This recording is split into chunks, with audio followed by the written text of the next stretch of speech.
মার্জারের তালিকায় থাকা ৫ ব্যাংকের পরিচালনা পর্ষদ ভেঙে দিয়েছে কেন্দ্রীয় ব্যাংক। দুর্বল ৫ ব্যাংকের প্রশাসকের নাম ঘোষণা করা হবে আজ। ইউনিয়ন ও গ্লোবালের দায়িত্ব পাচ্ছেন বাংলাদেশ ব্যাংকের ২ পরিচালক এবং ফার্স্ট সিকিউরিটি ইসলামী, সোশ্যাল ইসলামী ও গ্লোবাল ইসলামী ব্যাংকের দায়িত্বে থাকবেন ৩ নির্বাহী পরিচালক। বিভিন্ন মাধ্যম থেকে পাওয়া তথ্য বলছে এক্সিম ব্যাংকের দায়িত্ব দেওয়া হচ্ছে বাংলাদেশ ব্যাংকের নির্বাহী পরিচালক শওকতুল আলমকে।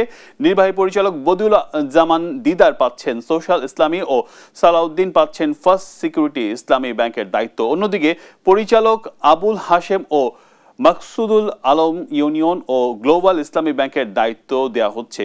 কেন্দ্রীয় ব্যাংকের সিদ্ধান্ত মোতাবেক এই ৫ শরিয়া ভিত্তিক বেসরকারি ব্যাংকে একীভূত করার একটি রাষ্ট্রায়ত্ত ইসলামী ব্যাংক গঠন করা হবে। আর এর অংশ হিসাবে প্রথম ধাপে ব্যাংকগুলোকে প্রশাসক বসানো হচ্ছে।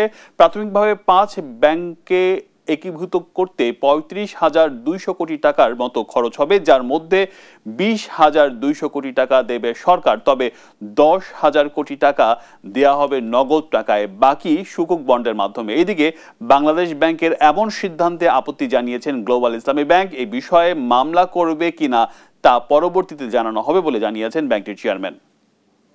আজকে থেকেই সম্ভবত অ্যাডমিনিস্ট্রেটর চলে যাবেন প্রত্যেক ব্যাংকে। আগামীকাল থেকে হয়তো এই বোর্ড আর থাকবে না, আজকে থেকেই থাকবে না। প্রশাসকের যা রোল রেজুলেশন অর্ডিন্যান্স অনুযায়ী সেটাই আগামীকাল থেকে বলবৎ হবে ব্যাংকগুলোতে। তার মানে মার্জারের দিকে রিয়েল স্টেপটা স্টার্ট হয়ে গেল।